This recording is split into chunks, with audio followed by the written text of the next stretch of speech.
She's the heiress of a billionaire, born into luxury but longing for a love that can't be bought.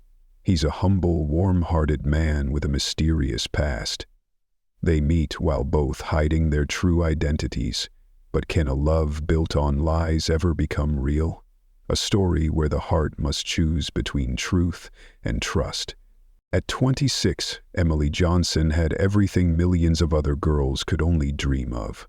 A palace-like mansion perched atop Beverly Hills, a gleaming garage lined with sports cars, and a name that opened every door in the world the moment it was spoken. The only daughter of James Johnson, a financial tycoon, and Mary Johnson, a renowned philanthropist in high society, Emily was born into silk and power. From a young age, she was shielded from every injustice, every hardship, every scratch life could throw at her. Anything she wanted, she could have with a snap of her fingers. But strangely, having it all made Emily feel like she had nothing. She had never been truly loved.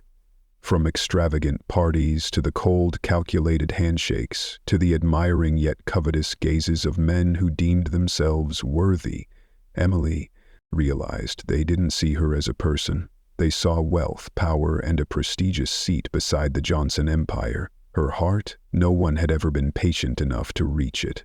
Sometimes Emily wondered, if I were born into an ordinary family with no name, no fortune, would someone look at me, just me, and love me for real? That question grew louder inside her, especially lately, as her stern father subtly pushed her toward David Adams, a young tech billionaire he deemed deserving of her. But when Emily looked at the profile photos, at David's cold smile on the cover of finance magazines, all she saw was another version of every man she'd ever met, polished, perfect, and empty. One night, sitting in her lavish living room with a glass of shimmering wine in hand and the glowing city sprawled below, Emily suddenly burst into tears. Not out of sadness, but because she felt nothing at all. No happiness, no excitement, no sense of who she was. And then a thought struck her like lightning in a silent storm. I have to leave this place, leave everything. If I don't, I'll waste away in this sparkling glass cage. The next day, in a dining room vast enough to double as a banquet hall, Emily sat across from her parents. Her hands trembled slightly, but her gaze was steady. I want to leave the city for a while, she said. Leave? Her mother, Mary, set her teacup down, her brow furrowing. For what? To live, Emily replied, soft but clear. To see if someone out there can love me without knowing I'm a Johnson. The air grew heavy. Her father, James, looked at his daughter with a mix of surprise and emotion. He'd never heard Emily speak like this. Honest, vulnerable, yet strangely strong. And if you don't find that, he asked, his voice low, will you come back? And meet David, Emily nodded. If the world out there holds no real love, I'll accept an arranged marriage. James said nothing more. He only gave a slight nod. Perhaps deep down, he knew his daughter's journey would change everything. That night, Emily packed a small suitcase. No silk dresses, no high heels, no jewelry.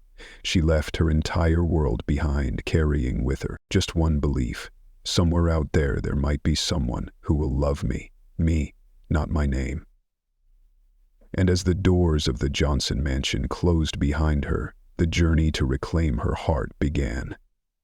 Emily left at dawn, when the first rays of sunlight still shyly peeked through the trees outside the mansion's gates. There was no one to see her off, no private driver, no sound of high heels clicking on the familiar marble floors, just a girl in a simple shirt, pulling a small suitcase, stepping quietly away like an invisible figure escaping the world she once belonged to. No one in the house knew exactly where she was going. Only her father knew, and he didn't ask. He trusted the look in his daughter's eyes from the day before. Something resolute, yearning, yet brimming with hope, as if she were embarking on a fated journey where the biggest question of her life would find its answer. The bus rolled out of the city, carrying Emily and a thrill she'd never felt before. Through the window, the silver skyscrapers faded into the distance, replaced by sprawling fields and A clear sky unbroken by power lines or private helicopters. She leaned her head against the seat and closed her eyes. For the first time in her life, Emily felt like she was no one, and that, oddly enough, brought her a sense of relief. The destination she chose was Maplewood, a small town that didn't even register on the maps of the elite. There were no shopping malls, no luxury cars, and absolutely no one who knew who she was. Perfect. The rented room she found was on the second floor of an old weathered house with peeling paint, frosted windows, and a creaky ceiling fan that groaned with every turn. It was the complete opposite of her gold-adorned bedroom at the Johnson mansion.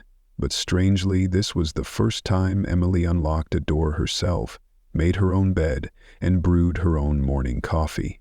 On her first night, she lay listening to the cicadas chirping outside, the wind whistling softly through the window cracks.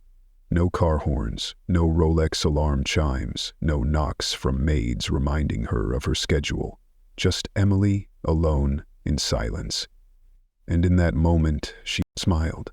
This loneliness, it was miraculous. But living required more than just a space. She needed a job, and that was something Emily had never experienced. The next day, she put on a plain white t-shirt, simple jeans, and slightly worn sneakers. She walked through Maplewood, her heart pounding with anticipation. The curious glances from the locals flustered her, but they also sparked an exciting feeling. They don't know who I am. They just see a stranger looking for work like anyone else. Finally, a small handwritten sign in front of a diner caught her eye. Help wanted, server, preference for hard-working, honest people. She pushed the door open. The aroma of fresh-baked pies, bacon, and hot coffee filled the air. The diner, called Mama K's Diner, was a cozy spot with red and white checkered tablecloths, a few old photos on the walls, and a radio playing country music. Behind the counter stood Mama K, a stout black woman with short curly hair and wise eyes. She sized Emily up from head to toe, not with suspicion, but as if peering straight into the girl's soul. "Have you ever waited tables before?" "No," Emily admitted. "But I learn fast. I need the job." Mama K gave a small smile and a nod. "I'll give you a week's trial. If you work hard and don't run off after 3 days, you're hired." Emily nodded, her heart trembling with joy. For the first time, someone had taken her in, not because they knew who she was, but because they believed she could become someone. That night, Emily stood behind the counter, wearing an apron for the first time in her life, wiping down an old wooden table under the soft glow of yellow lights. She watched the customers eating and chatting lively, and a warm feeling flooded her chest. This is the real world, she thought. Hard, exhausting, but at least here, I don't have to pretend anymore. Outside the window, the little town of Maplewood sank into the sunset. But for Emily, a new chapter had just begun. A chapter where everything she'd ever known would be challenged, and everything she'd ever longed for would slowly come within reach. The first week at Mama K's Diner passed like a summer downpour. Drenched in sweat, rust, and chaotic, Emily learned to carry trays with one hand, to smile even when her feet ached, and to listen to the scattered stories of regular customers as if they were the most important things in the world. No one knew she'd once eaten breakfast with gold-plated silver spoons. No one suspected she was used to chauffeurs opening car doors and staff waiting on her every need. Now, she was the one wiping up coffee spills, stacking creaky wooden chairs, and feeling more alive than ever. And then he appeared, on a rainy afternoon. Emily was fumbling with a stack of glass cups when the diner doors swung open, a gust of wind carrying in the scent of damp earth and a tall figure with rain-soaked shoulders. He stepped inside, pulled off his hard hat, revealing a tanned face, a scruffy beard, and a lopsided smile full of rugged charm. "Black coffee strong," he said, his voice hoarse as if he'd spent the day shouting at a construction site. Emily nodded and turned away, but her back burned under his gaze. It wasn't flirtatious or showy, just a look that made her heart skip a beat. His name was Tony Blake, a worker for a construction company building nearby. He started coming to the diner every day, sitting in the same corner by the window, ordering the same thing, and always leaving a napkin with a scribbled note. "Thanks for the smile." Emily found herself smiling more, not because Tony was handsome, but because he listened to her genuinely. In their brief conversations, Tony shared stories of a tough childhood, rainy days spent working under makeshift tarps, and a modest dream to live a peaceful life, not chasing money until his heart wore out. Like me, Emily thought, and something warm and unfamiliar began to flicker inside her. She'd sit with Tony after hours, sipping cheap soda that felt like the rarest wine she'd ever tasted. He asked what she liked, what scared her, what she hated, without ever asking who she was. Whenever she spoke about her new life, his eyes lit up with an odd understanding. For the first time, she felt her heart was in the right place. One rainy afternoon, Tony waited for her outside the diner with a small umbrella and eyes glistening with rain. "Walk with me?" he asked. "I know a place that can make you forget the world." Emily nodded. They strolled through the rain, along muddy dirt paths, laughing as their shoes sank into the muck. Tony led her to an old bridge over a small creek, a spot, he said, where he went when he needed peace. "You know," Tony called her, "you," in a soft, wind-like way for the first time. "I'm not rich, not educated, not special, but I know how to love someone with my whole heart."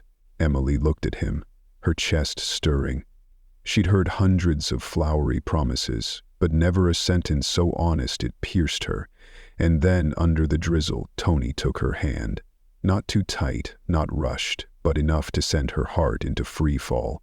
But something felt incomplete. Though Tony was gentle, sincere, and different from every man she'd met, Emily couldn't deny it. Sometimes he looked at her with an odd glint, as if he knew more than he let on. Once, he asked casually, "If you were rich, would you still choose this life?" She laughed and shot back, "Do you think I'm rich?" Tony just shrugged, then murmured, "Some people can wear simple clothes and still can't hide the quality in their eyes." At the time, Emily took it as a compliment, but a corner of her heart tapped with a faint knock. Doubt. Still, she brushed it aside. She wanted to believe, she needed to believe, that someone out there could truly love her, no matter who she was. But sometimes, belief isn't enough, and the first person to make your heart race can also be the first to shatter it. Love, in its beginnings, often feels like a soft blanket wrapped around you on rainy days, warm, gentle, and easy to lose yourself in the sense of being sheltered. Emily had forgotten that even the warmest blankets can hide sharp knives underneath. That week, Tony still came to the diner as usual, still smiled tenderly, still asked about her day in small, caring ways. He started walking her home after late shifts, sometimes bringing a small pastry, a handful of wild flowers, or just a story that made her laugh until her tired feet were forgotten. Emily had started to believe. This time, she'd truly found someone who loved her for her heart, not the cold weight of the Johnson name. But then, something began to veer off course. It started one evening when Tony sighed about a delayed paycheck, then casually asked to borrow a few bucks to fix his motorcycle. "I hate asking, but can you help me out? Just for now."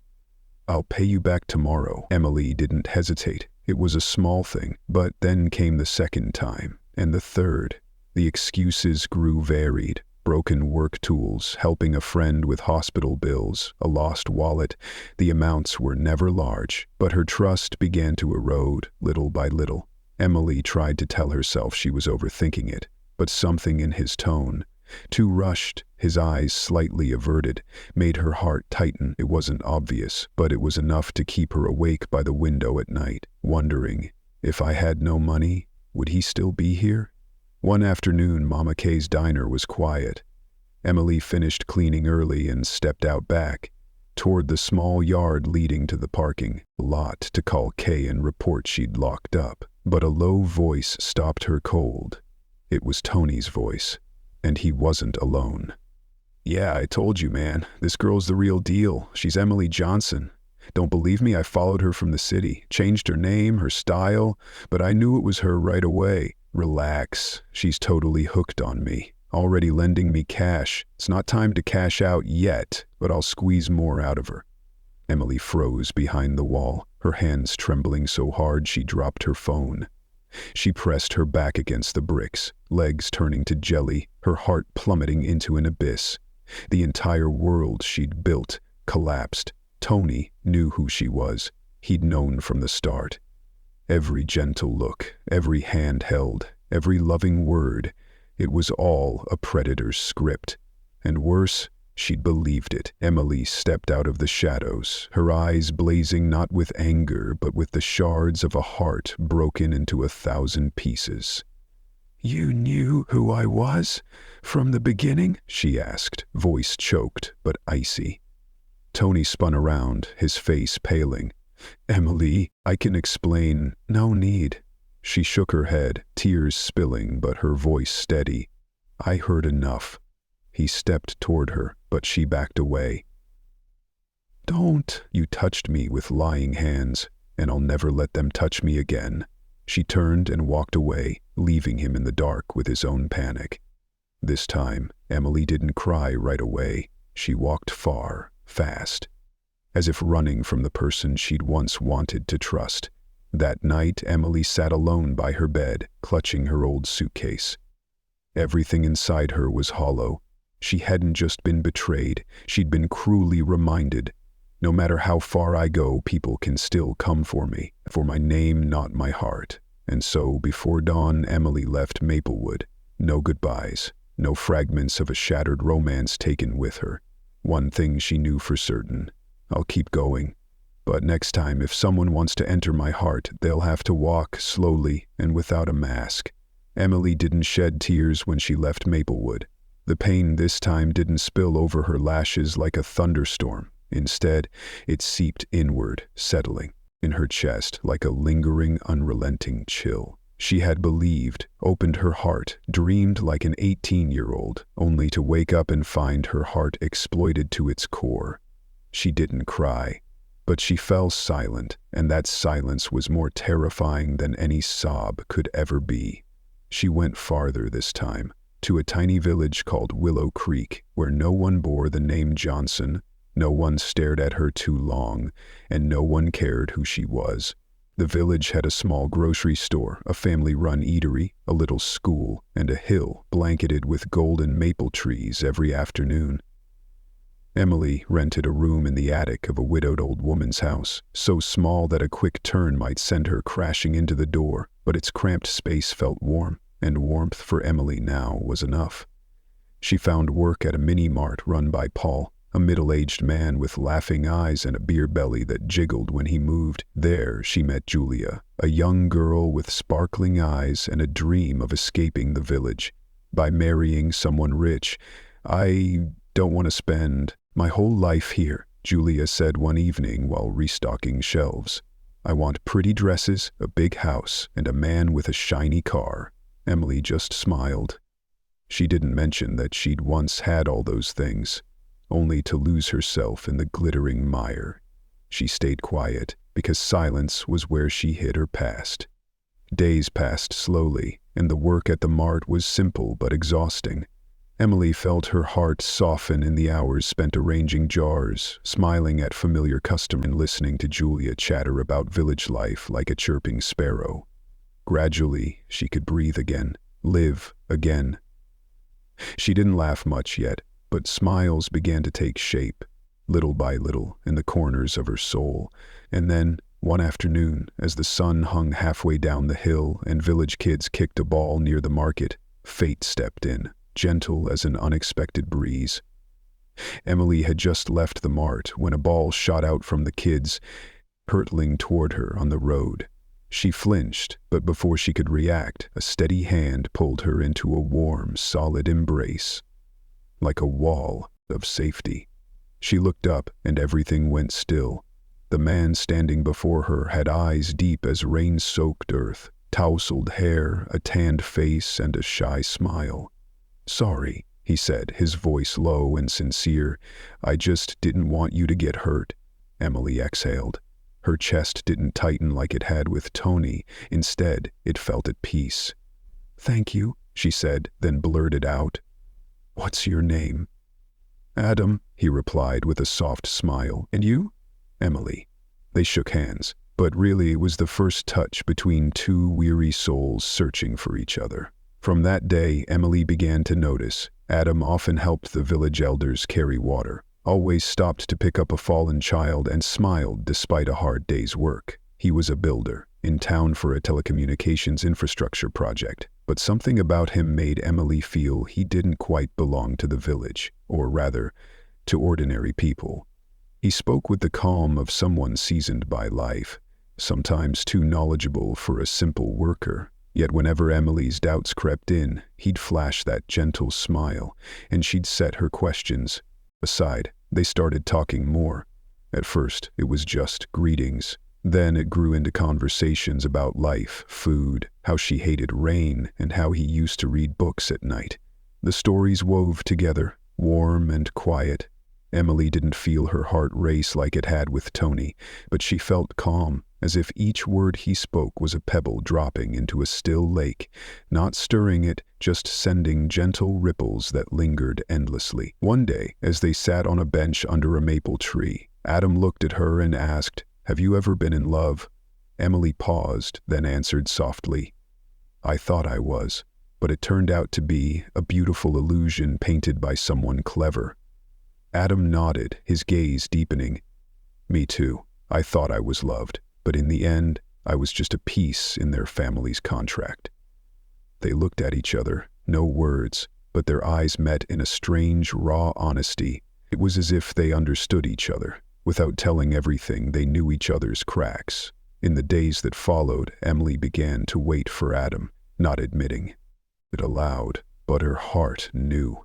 Each time he appeared, her day felt complete. Every word he said seemed to mend the gaps someone else had torn in her heart. But deep down, a faint fear began to form. What if Adam was hiding something too? Could she handle another heartbreak? She didn't know, but she wanted to try, because for the first time in so long she wanted to believe again, that maybe, this time, it was real.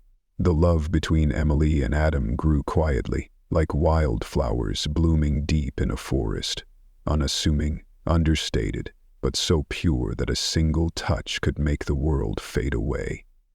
To Adam, Emily was a fresh breeze, a stillness he hadn't known he needed. To Emily, Adam was the first person who made her want to stay instead of run. But like an unlifted curse, just as her heart began to trust, the truth came knocking. That day the sky was overcast, as if foreshadowing what was to come. Emily hurried to meet Adam at their usual spot, a vacant lot near the construction site where he worked. They'd planned a walk, like every weekend afternoon, but when she arrived, the scene before her stopped her cold. A large truck was parked near the temporary housing, workers bustling to load equipment.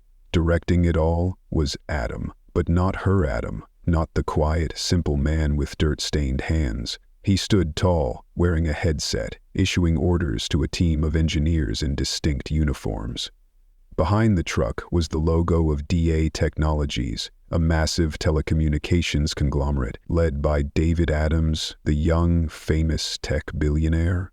Her heart pounded. Emily approached a worker, her voice trembling. "Who is he?" The man raised an eyebrow at her. "You kidding? That's David Adams, the chairman of the company. This whole project is his." Emily froze. She couldn't breathe. David Adams? No way. It couldn't be. Adam, the man she loved, was David? The man her parents had wanted her to meet? The billionaire splashed across every city newspaper was the same person pretending to be poor, living like a commoner, never hinting at his real identity. She turned to leave, but at that moment, he saw her. "Emily!" His voice rang out, laced with worry. He ran to her, abandoning everything behind him. "You heard, didn't you? I was going to tell you, I swear." Emily turned back, her eyes no longer soft like before. They were cold, shattered. "Who are you, really?" I'm Adam. I'm David. I'm both," he stammered, but his gaze was so earnest it choked him. I didn't want you to know, not because I was lying, because I was afraid. You'd look at me the way everyone else had, like a billionaire, like a walking wallet, like a perfect catch to change their lives. Emily laughed, but the sound carried the salt of tears. How ironic. You ran from your family, I ran from my identity, and we found each other, only to discover we were both lying. Adam stepped forward, but she stepped back. Emily, I loved you, Adam. The builder, the guy who smiled when I yawned, the one who remembered I liked strawberries over chocolate. I loved that person, not some David Adams I don't even know. Adam fell silent. In that moment, she saw the hurt in his eyes, because he knew he was losing her. Give me time, Emily said, her voice thick. I need to know if my love was real or just a role we both played too well. Then she walked away.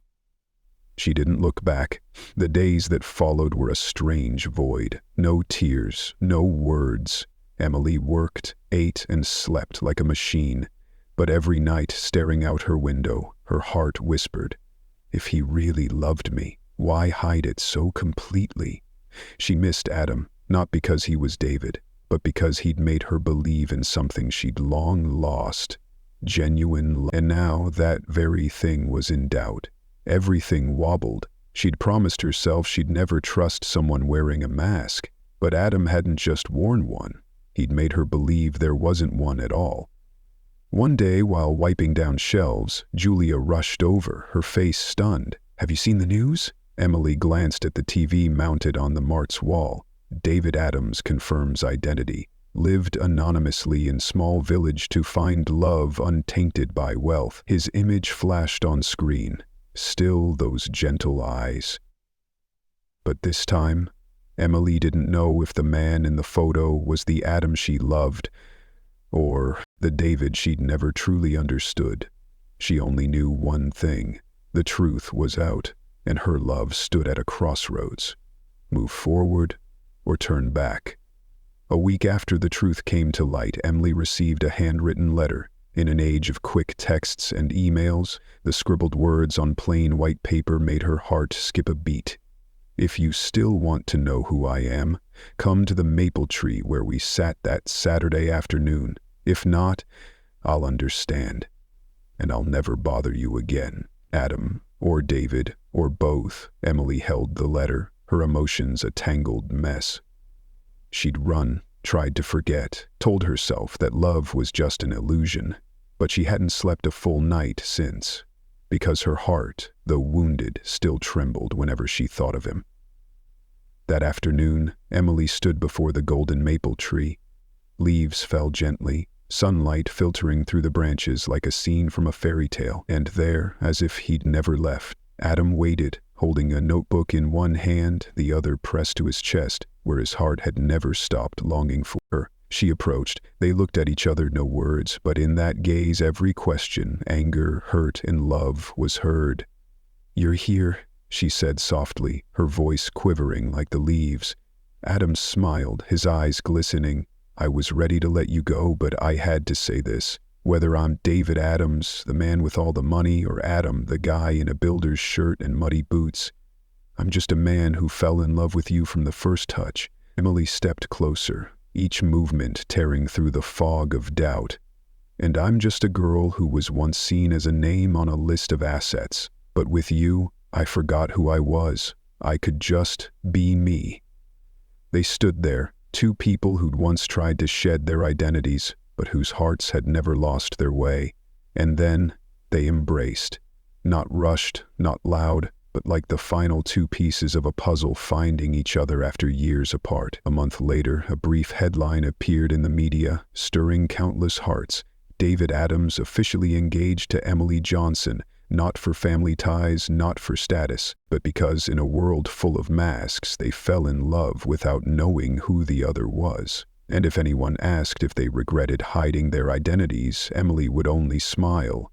If we'd been honest from the start, we might not have loved each other like this, because true love only grows when two people see each other beyond the lens of names, wealth, or old wounds.